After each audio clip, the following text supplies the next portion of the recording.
আমার মনে হয় কি, শরীরের কষ্টের থেকেও মনের যন্ত্রণাটা, মানসিক যন্ত্রণাটা মানুষকে বেশি কাঁদায়, বেশি কষ্ট দেয়।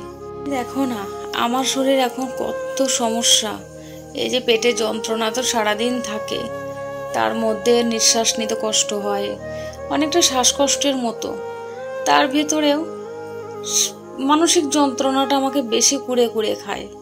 আমার ভেতরে যে যন্ত্রণাটা বেশি আমাকে কষ্ট দেয়। ভাবি, এই যন্ত্রণাটা যদি আমার না থাকতো, তাহলে হাজার কষ্টের মধ্যেও, হাজার শরীর খারাপের মধ্যেও আমি একটু হলেও হাসতে পারতাম। কিন্তু এখন না, সেটাও পারি না।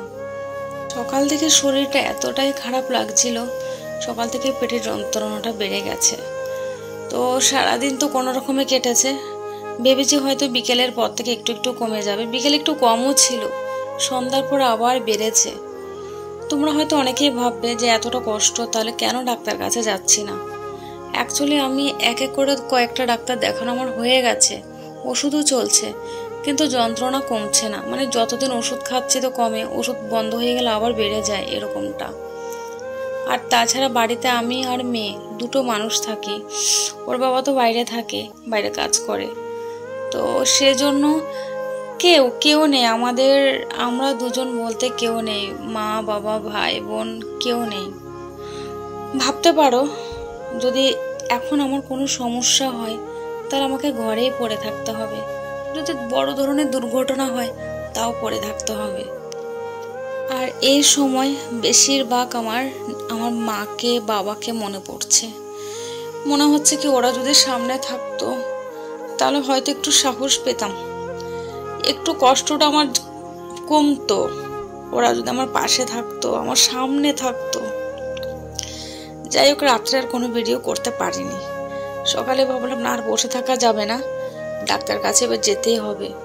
তো সকালে কোনো রকমে দুজনে পান্তা ভাত খেয়েছি, খেয়ে রেডি হয়ে নিয়েছি। রেডি হয়ে বেরোবো, বৃষ্টি আসছে। তো একটুখানি ওয়েট করেছিলাম, আবার বেরিয়ে গেছি। আর আজকে যাব কৃষ্ণনগর গ্লোকালে। গ্লোকাল আমি আগে কখনো যাইনি। একজনের ঠিকানা, মানে আমার ভাই পিসির ছেলে ঠিকানা দিয়েছে, তো সেই হিসেবে যাচ্ছি। তো যাই হোক, চলে আসলাম। দেখো, হসপিটালে বসে আছি, অপেক্ষা করছি। এদিকে মনার খিদে পেয়ে গেছিলো, তাই ওকে দুটো প্যাটিস এনে দিয়েছি। আমিও খেয়েছি, ও খেয়েছে। সামনে ভেতরে একজন গেছে, ডাক্তারবাবু এসে গেছে। উনি বেরোলে আমি ঢুকবো। তো দেখি ডাক্তারবাবু কি বলে। ডাক্তারবাবু আমাকে দেখি এটুকুই বললো, আমার আগের রিপোর্টগুলো দেখেছে। দেখার পর আমাকে এখন সিটি স্ক্যান করতে বলেছে। তো সিটি স্ক্যান করার পরে রিপোর্ট কি আসে, তারপরে ওষুধ বা কি অপারেশন করা লাগবে, কি করা লাগবে সবই বলবে। তো যাই হোক, সিটি স্ক্যান করতে গেলে আমাকে বেশি করে জল খেতে হবে, মানে বাথরুমটা যেন একদম জোরে চাপে আর কি। এদিকে জল খেতে খেতে আমার অতিরিক্ত আরও পেটে ব্যথা করছে। তো অনেকক্ষণ ধরে অপেক্ষা করছি, বলেছে হাঁটাচলা করো, তাহলে তাড়াতাড়ি হয়তো বাথরুমটা পাবে। তো অনেকখানি জল খাওয়া হয়ে গেছে আমার। জল খেতে খেতে পুরো মনে হয় পেট ফুলে উঠেছে, এরকমটা। তো যাই হোক, অনেকক্ষণ অপেক্ষা করতে করতে করতে করতে লাস্ট আমার বাথরুম জোরে চাপে।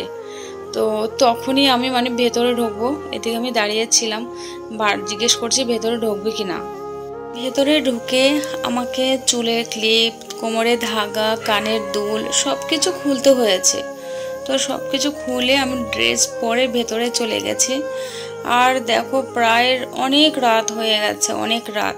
কি করে একা যাব, ভয় লাগছে, কারণ এত রাতে কখনো বাইরে একা একা যাইনি।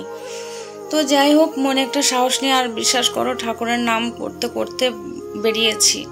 ওখান থেকে বেরোলাম, ট্রেন ধরলাম, বাতকুল্লা আসলাম, আর এসে আবার টোটো ধরলাম। এখন যাচ্ছি বাড়ি। আর মনা সকাল থেকে বলছে মা একটা আইসক্রিম খাবো, সুযোগ পাইনি, তো এখন এখানে এসে একটা কিনে দিলাম।